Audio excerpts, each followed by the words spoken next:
Hello. Today I wanted to pop in and talk about my new sketchbook and how I'm using it.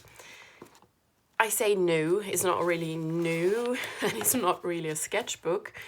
It's a second-hand novel that I bought at a charity shop, very cheap, which is kind of the point because I can waste paper without feeling like I'm using a precious expensive nice paper. This is just for quick sketches, for practicing really. That if I'm confronted by an empty page like this, and if it's nice expensive paper, I can get kind of intimidated and feel like I really need to make this sketch perfect. Which isn't true, but it can feel that way because you paid a lot for the sketchbook or the whatever it is. But if it's a $1 novel where the page is already filled with writing, so even if you make the perfect sketch, it's not something you can. Well, you can put it on your wall, of course, it does add a bit of interest, but if the sketch turns out to be awful, it doesn't really matter because it's just a disposable page. And you can feel like you can practice and just make mouths for 50 pages and you haven't wasted really any paper because it's disposable. And you can rip out pages if you really hate what you did there, which I hated what I drew here. So anyway, what I do is I use coal and just really quickly make a sketch. And if I like it, if there's something about the sketch that I feel like, yeah, I want to develop this, I continue working on it, and then I use graphite pens to make a finished drawing. In this case I did. This one is kind of finished, and I sprayed it with whatever it's called in English, fixative, so it doesn't smudge. And I mean, the result is kind of nice, even with the text underneath. Yeah, so I'm going to keep this one. This one's a keeper. This one I'm not sure about yet. So I haven't sprayed this one and I haven't developed it. It's just the 2-minute sketch done with coal. I think I might want to change it a bit. It's not a good likeness. It doesn't really resemble the reference image, except there's something about it that's working. Most of it's not, but there's something about it that I might want to take a piece of paper to it and erase some parts of it and continue working on it using the same reference image. So I'm leaving this for the moment. This one is finished. It's really dark because I had drawn a coal sketch underneath that I wiped out. So the page was really dark. You can see it around his face here that the coal has sort of seeped into all the little cracks in the paper. So even if I used an eraser here, I couldn't make it really pop, which is kind of a shame because I like this picture. But again, it's just a practice book, so does it really matter? So here I did the 2-minute sketch, and then I actually let that sit for a day, I think. Sometimes you can just make the 2-minute sketch, turn the page, make another 2-minute sketch, turn the page, and so on. And then the next day you come to the sketch with fresh eyes. You haven't worked on it. You just, well, let's take a look at this one. This is a 2-minute sketch that I just left. And I'm actually pleased with it, so I don't think I'm going to do anything more with it.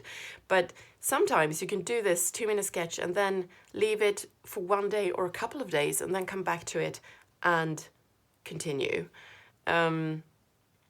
Because I think there's something about taking a step back that really helps. You can see, when you come back to it, you can see what's wrong with it, what you need to change, because you haven't been focusing on it for an hour. When you focus on your drawing for a long time, it can really mess with your perception. Like you're so engaged with it that you can't see what you're doing wrong. But if you leave it for a few days, you can be like a new person coming to the image and comparing it to the reference image and seeing, you know, oh, that doesn't work and this doesn't look like she does on the image or the photo. So I think that's a good idea, and I did that with this one. This one is, well, his face is a bit wonky. I can see that there's something wrong, that it's kind of, I don't know, it's a bit Picasso, you know, things are not in the right place, but it's enough of a likeness for me to keep it. I have sprayed this one, I'm keeping it. But I think I can learn from this. For example, by photographing it and then flipping it over, you know, from left to right, or holding it up to a mirror. That's something my mother, I think, taught me when I was a child, that if you think you made a good drawing, hold it up to a mirror and see if you're right. Because then you get that those fresh eyes that I was talking about, either by leaving the picture or by flipping it left to right, like in a mirror, because then you see things from a different perspective somehow, and you can immediately see that, oh, like it's the mouth is in the wrong place, or his nose is crooked, or whatever it is, which I will probably see if I do this, because I can sense that there's something wrong, and you can probably see it because you haven't been working on it. But I can't because I'm too involved in this image. But, you know, there are things I like about this drawing, so I'm going to keep it, but I'm also going to go back to it to learn what I did wrong. This one is kind of, I mean, with the text underneath and this reddish brown color that I've been using. It's I used coal and graphite pencil for these, but this one I used a pastel crayon. And I don't know, it doesn't really work. I mean, it works, but it's very, compared to the text, the hue of this color, it's lighter than the text. The text is black and the reddish brown is lighter, so it works on a white page. But here it kind of, it looks like the picture, the drawing is in the background. Like compared to this one. Against the white background, this pops, but this one doesn't pop. So I might not continue using this color in this particular book. The drawing itself is fine. Yeah, I kind of like it. There are some problems with it. I think this eye is too, I think the eyes are like too much to the left or something. So there are things to learn by holding it up to a mirror again, but it pleases me enough to keep it. This one does not look like the reference image at all, but it's a face. It's enough of a face that I'm gonna keep it. So sometimes I think there's a Swedish writer who has said, his name is Jan Guillou, and he has said that you only have one chance to write each book. And I know what he means, because I have written books, and there's a point where there's a point of no going back. You know, if you botch your story, at a certain point in your writing, in the process, it's like too late. You have to work with what you've got. You can't start over somehow. This is probably different for different people, but I can identify with that sentiment, and it's the same with a picture.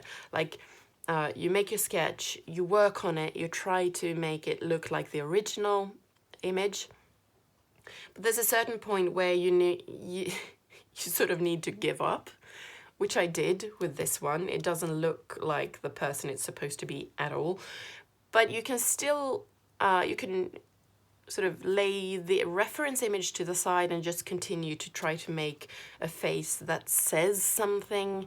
It doesn't matter any longer who it was supposed to be. You can just make a face. You borrowed someone's skull and, you know, the structure of their face, the bones, and so that helps you make a face that looks natural, or like a real face. But you know, there's a point where if you continue trying to make it look like the reference image, you will just bash your head against the wall and become dispirited. So it's better to just give up. And I can see that there's something wrong with this cheekbone here. It looks really weird compared to this side, so yeah. The nose looks kind of flat, so it's not great, but it's not awful. I mean, I am learning. I'm not an artist. I'm just I like drawing, and I'm trying to develop. So this one, well, what do I say? I did work on it for a long time. I blended it a lot more, and I really tried to make this look like the original, and I didn't succeed, but I did succeed in making a face that I like. There's a problem with his nose as well. There's something, this is not a good way of drawing that part of the nose that's further away from the camera. So I need to work on that. And I know his mouth is wonky, but it's supposed to be wonky, so that's not a mistake. So yeah, I kind of like this one. I like the softness of the shadows. I like the way he looks at you. Whatever. This one, I decided to stop after like maybe 5 minutes. So I did the 2-minute sketch and left it for a day, and then I continued with the coal, but I never used, I was going to continue with a graphite pencil, then I felt like, no, actually this looks like a finished drawing, even though it's really messy and sort of carelessly done, but it fits this image. Like, his hair is really messy, and making it too polished would have taken away from that, I think. So I left it like this and sprayed it, and yeah, I like it. So sometimes, I mean, for each drawing you need to decide when to stop working on it. This is a 2-minute sketch. So this is a drawing I might continue working on today, for example. So this is just the basic structure of someone's face, only done with coal. So I haven't sprayed it, I haven't, well, I need to be careful so I don't smudge it too much. Same thing here. This one is actually, there are so many problems with it that I think I'm gonna erase a lot of this because it pisses me off to look at this. It's so unlike the original that I get angry just looking at it. I might do something else with it. I might not even look at the reference image anymore, just continue this and make it into someone else. Yeah, so we'll see. Maybe I'll just erase it all together.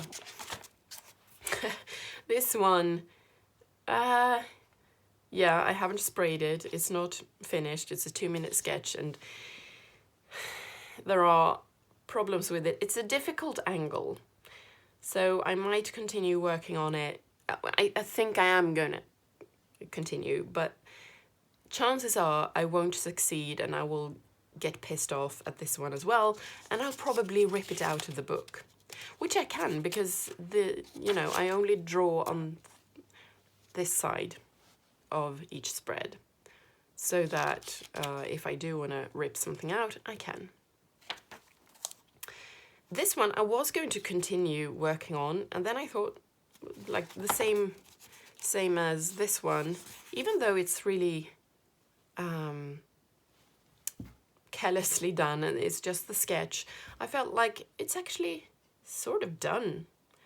So I sprayed it and I'm keeping it this way.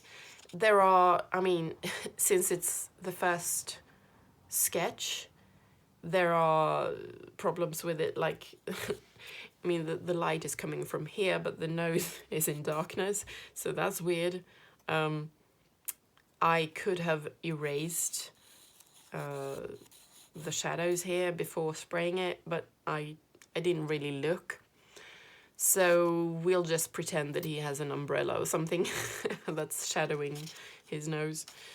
But there's something about it that I like, even though it's so raw and unfinished.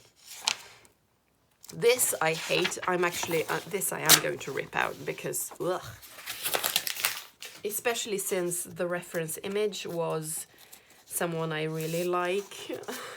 So seeing my drawing doing such injustice to his eyes just pisses me off. And this one, I actually started a sketch here with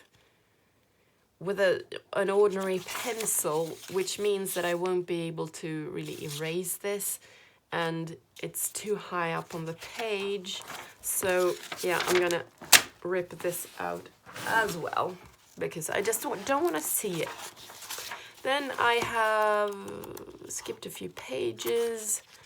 This is one of those quick sketches that I sprayed because I thought, oh, it's just like a snapshot. I haven't worked on it at all, just jotted it down, as it were.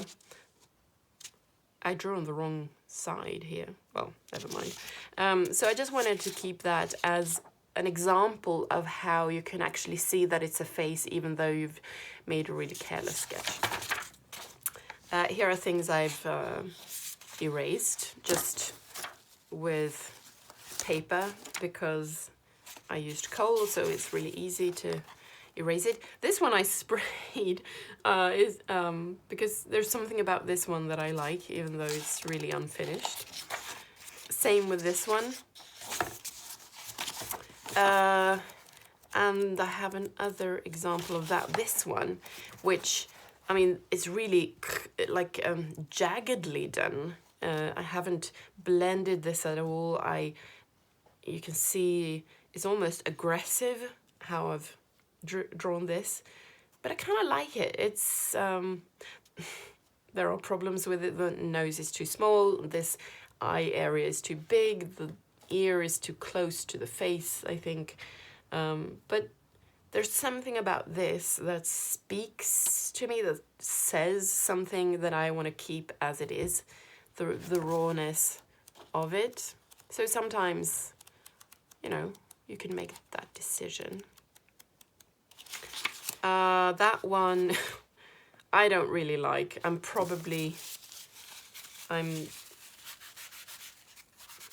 gonna make it less. It looks a bit like Nosferatu.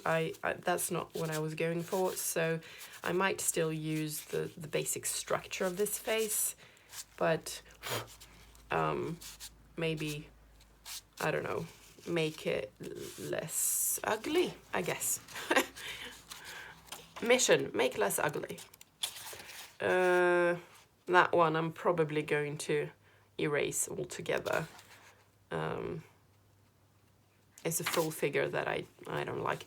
This one, I have no idea why I like this one, but I sprayed it as it is because I'm in love with this person.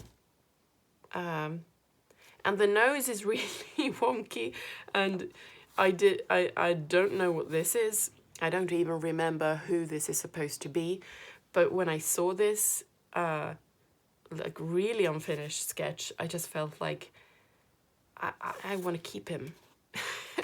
And I don't know if this is a scar or what, but yeah, I love this one. And at the back here there are several erased images, and it's not great. I mean, when you erase what you've done in coal, it does get into all these little fibers in the paper, so that page turns really dark. But if you want to make a dark sketch, and I mean, you can erase a little bit with an eraser, but you won't get the pristine like white look that you get when you haven't you know, wiped coal over the whole page. I mean, perhaps when I don't like a sketch, I should just rip out the page instead of you know, smudging it. But yeah, that's how I'm using this sketchbook, and hopefully that was inspiring or illuminating or helpful to someone. At least I got to talk about my hobby at the moment. Whatever the heart is full of, the mouth will speak.